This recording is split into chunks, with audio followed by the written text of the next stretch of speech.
Today was day 2 of President Trump's visits to the UK.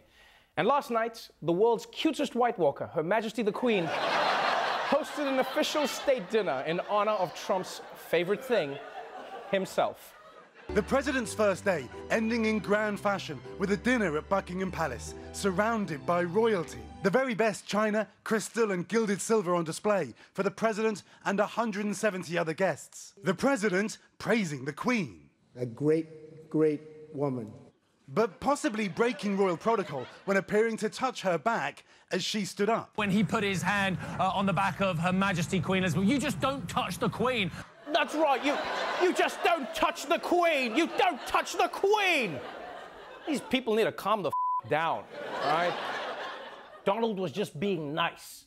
If Trump really wanted to break protocol, I don't think he'd be touching the Queen's back. You guys need to calm down. Plus, I think England takes it too far with the whole breaking protocol of the Queen thing. Like, there's so many different rules, there's random rules about being around royalty. Like, for instance, did you guys know that you're not allowed to turn your back on the Queen? Yeah, that's crazy. So everyone is just like backing up out of rooms, like bumping into statues on the way out.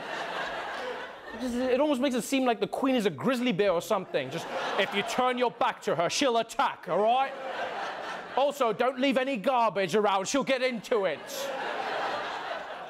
Here's one of the crazier ones. There's a rule that asking the Queen personal questions is strictly forbidden.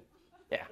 Which I bet they only put in place because otherwise someone might look at the Queen and just be like, what exactly do you do here anyway? Like, why am I paying taxes for you to live in a palace? So look, man, I don't think Trump touching the Queen was offensive. What was offensive was Trump's outfit for the big dinner. I mean, people, what's with this tuxedo? How can a man have access to the nuclear codes but not a tailor? Huh? What is this? What is that? Like, I knew Robert Pattinson was picked to be the new Batman, but now I guess we also know who's gonna play the Penguin. What is that outfit? And while Trump spent the evening being embraced by the royal family, there was a whole different kind of party going on outside the next day. This morning across London, large protests against a president who's deeply unpopular here.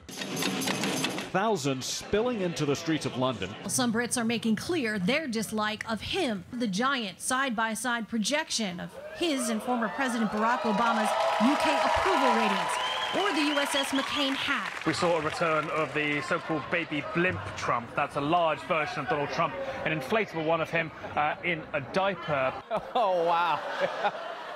Man, British protesters are no joke. Tens of thousands protesting Trump, and this was in the rain, which I know to them is a summer day, but that's not the point.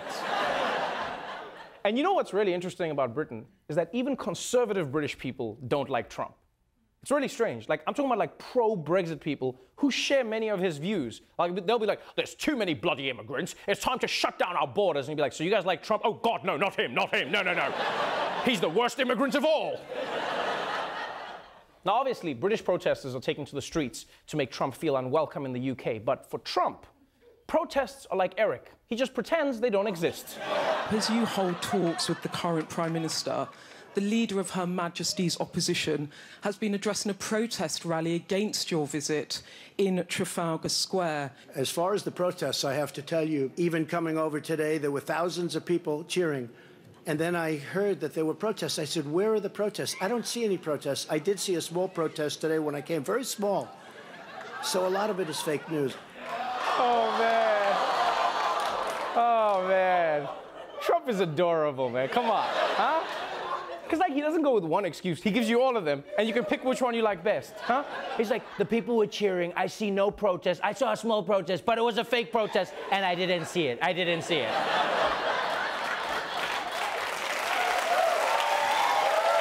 Now,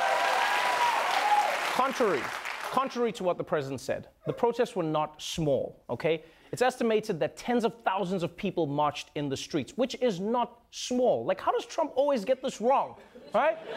First his inauguration and now this. It's almost like Trump is dyslexic, but just for crowd sizes.